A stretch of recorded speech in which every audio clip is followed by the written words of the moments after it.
Oke, Assalamualaikum warahmatullahi wabarakatuh.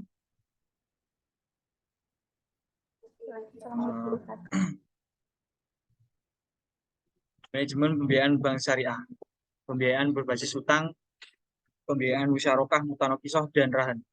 Perkenalkan, kami dari kelompok 2 yang beranggotakan 1 Hengki Sirajo dengan NIM 20020073059. Yang kedua ada Nur Rizky Dewi Kasepuan dengan NIM 200073043. Yang ketiga ada Rizka Lestari dengan NIM 2007363. Dan yang terakhir ada Reza Aureli, Reza Anarika Aureli dengan NIM 2007372. Ada variasi poin pembahasan. Dalam poin pembahasan ada beberapa, yaitu musyarakah mutanakisah. Di antaranya ada definisi musyarakah mutanakisah. Yang kedua ada dasar hukum musyarakah mutanakisah. Dan yang ketiga ada risiko yang timbul. Yang keempat ada keunggulan dan kelemahan. Yang kelima ada ketentuan akad musyarakah mutanakisah. Dan yang terakhir ada skema musyarakah mutanakisah. Untuk rahan ada beberapa poin yang penting akan kami sampaikan, yaitu pertama definisi rahan, yang kedua dasar hukum rahan, yang ketiga rukun dan syarat rahan, dan yang keempat ada bentuk-bentuk rahan, yang kelima ada pemanfaatan rahan, yang terakhir ada skema alur transaksi rahan. Baik, untuk slide definisi musyarakah mutanakisah akan disampaikan oleh rekan saya, Mbak Reza Anarika Aureli. Silakan, Mbak.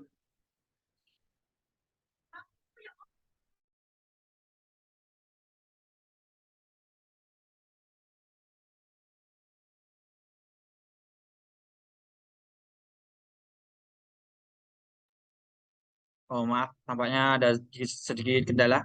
Baik, akan saya lanjutkan. Definisi musyarakah mutanakisah. Musyarakah adalah kerjasama antara dua pihak atau bisa juga lebih.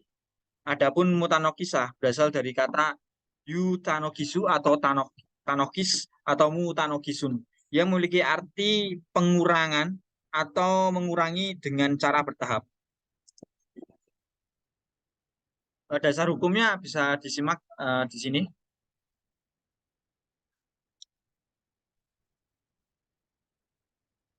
Untuk hadis dan riwayatnya sudah bisa disimak masing-masing. Oke, saya selanjutnya risiko yang timbul dalam musyarakah mutanakisah.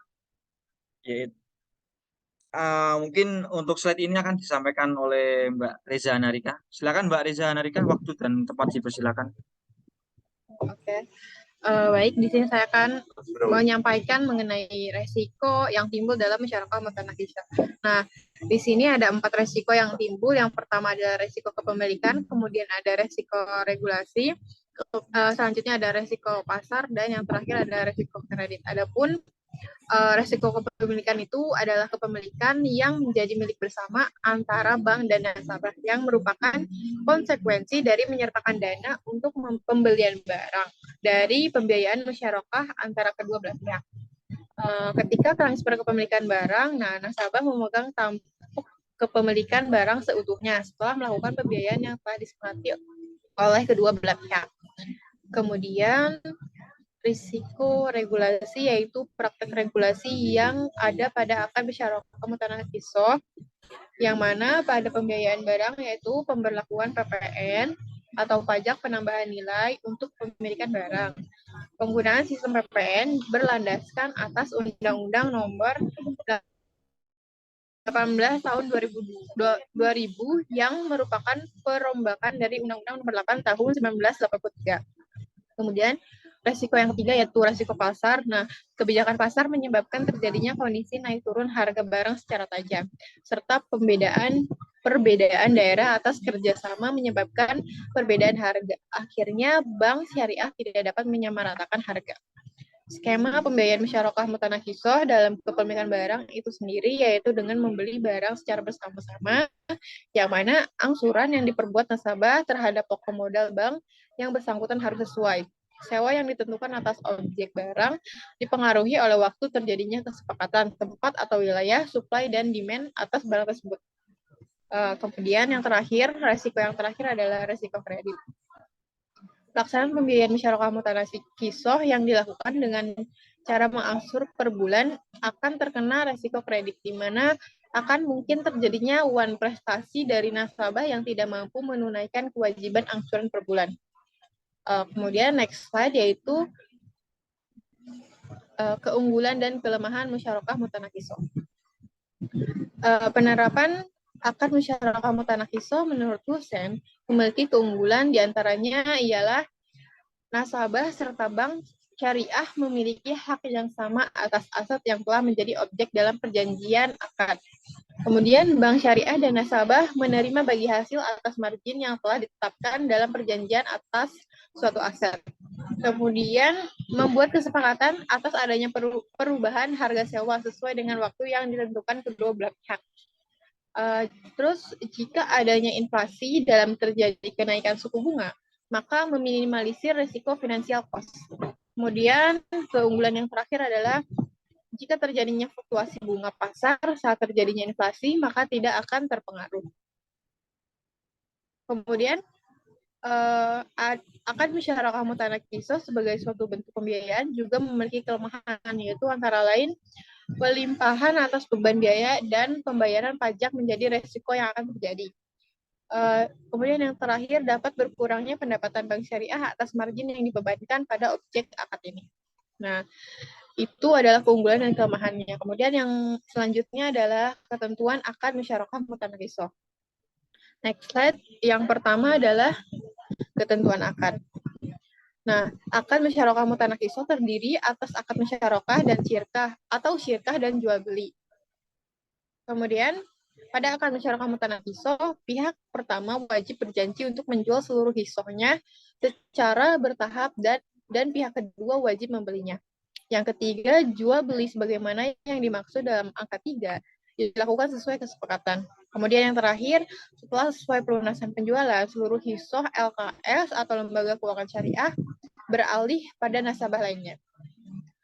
Kemudian ada ketentuan khusus. Yang pertama, aset musyarakah mutanakiso dapat diijarahkan kepada nasabah atau pihak lain. Yang kedua, apabila aset musyarakah menjadi objek ijarah, maka nasabah dapat menyewa aset tersebut dengan nilai ujroh yang disepakati.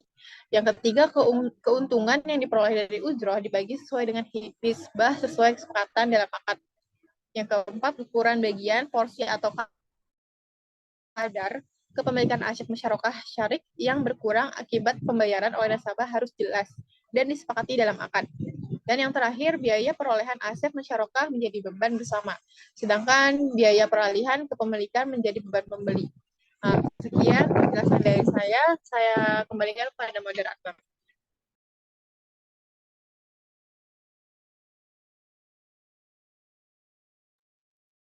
Baik, untuk slide selanjutnya akan dibacakan oleh Mbak Noriski Dewi Kasapuan. Silakan Mbak, waktu dan tempat dipersilakan.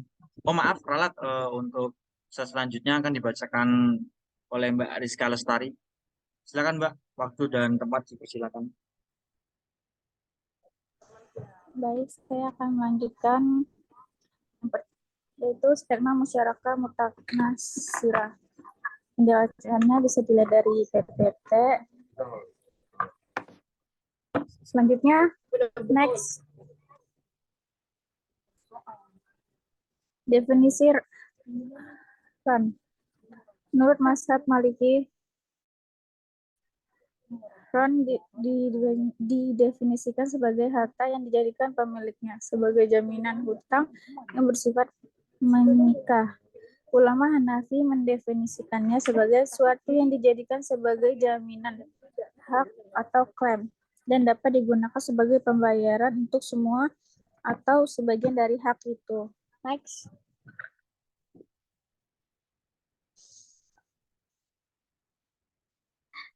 Rukun dan syarat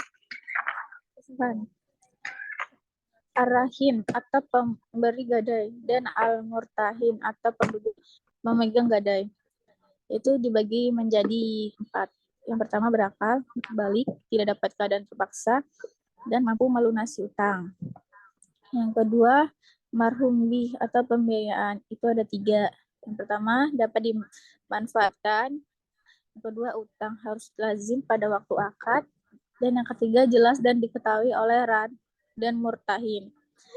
Yang ketiga, marhun atau barang jaminan. Yaitu yang pertama dapat diserah terimakan. Yang kedua, bermanfaat.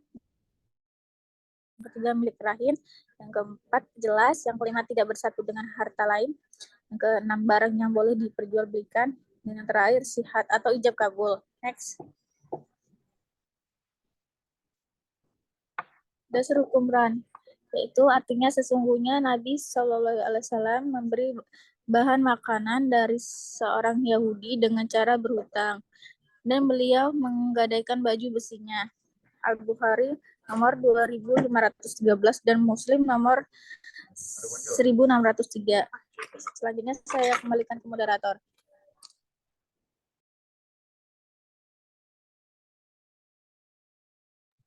Baik, untuk slide selanjutnya akan dibacakan oleh Mbak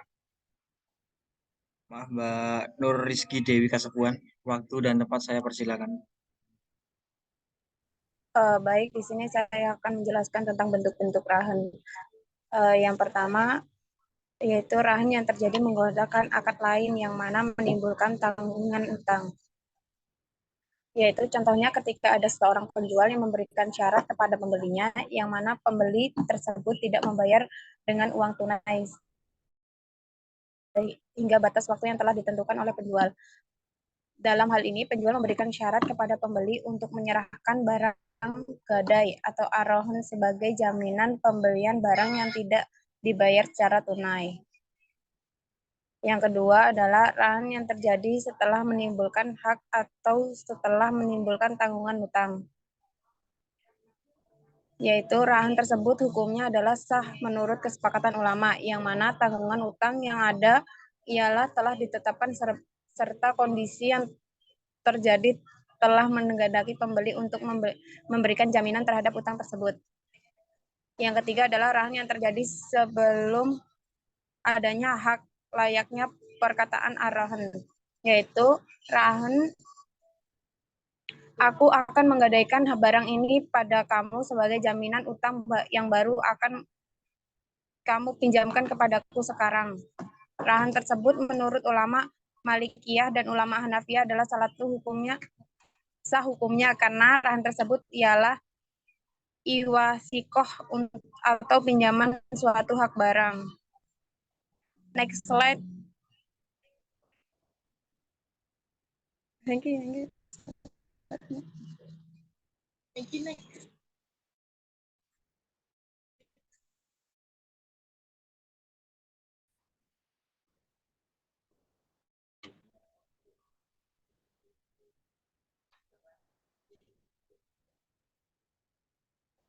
Kedua ada pemanfaatan rahan. Ulama di antara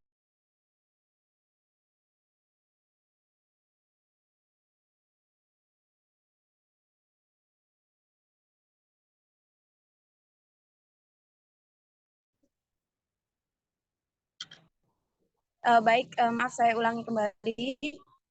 Untuk pemanfaatan barang gadai, ulama di antara jumhur fuqaha berpendapat bahwa dalam mengambil manfaat suatu barang gadai, murtakin tidak diperbolehkan mengambil barang gadai sekalipun pemilik barang gadai rahan memberikan izin. Menurut Imam Ahmad, menerima gadai murtakin dapat mengambil suatu manfaat dari barang gadai tersebut yang disesuaikan dengan biaya pemeliharaan selama barang gadai tersebut berada pada mutahin. Apabila suatu barang gadai itu merupakan sebuah kendaraan yang dapat digunakan ataupun seekor binatang ternak yang dapat diambil hasilnya. Next slide.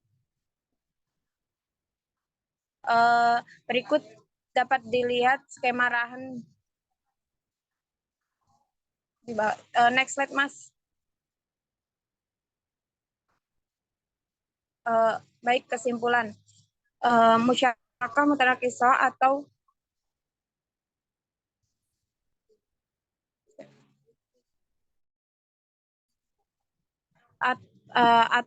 diminished partnership merupakan skema kerjasama dua pihak atau bahkan lebih dengan tujuan kepemilikan aset atau barang.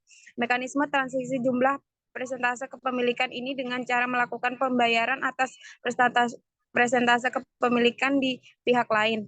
Kerjasama akan berakhir apabila persentase kepemilikan salah satu pihak telah dimiliki pihak lain sepenuhnya. Akad rahan adalah perjanjian hutang yang disertai barang atau aset bergerak yang akan dijadikan jaminan atas hutang.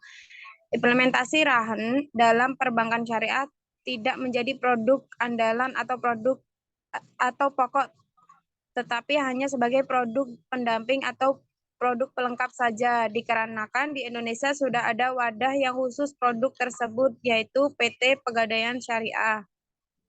Tetapi bukan berarti produk ini tidak memberikan manfaat untuk pihak bank dan pihak nasabah. Karena dalam praktik rahan ini memberikan rasa aman bagi seluruh nasabah yang menjadi rahim atau pinjaman. Mungkin sekian. Saya kembalikan ke moderator. Baik, sekian presentasi dari kelompok kami. Kurang lebihnya kami minta maaf. Assalamualaikum warahmatullahi wabarakatuh.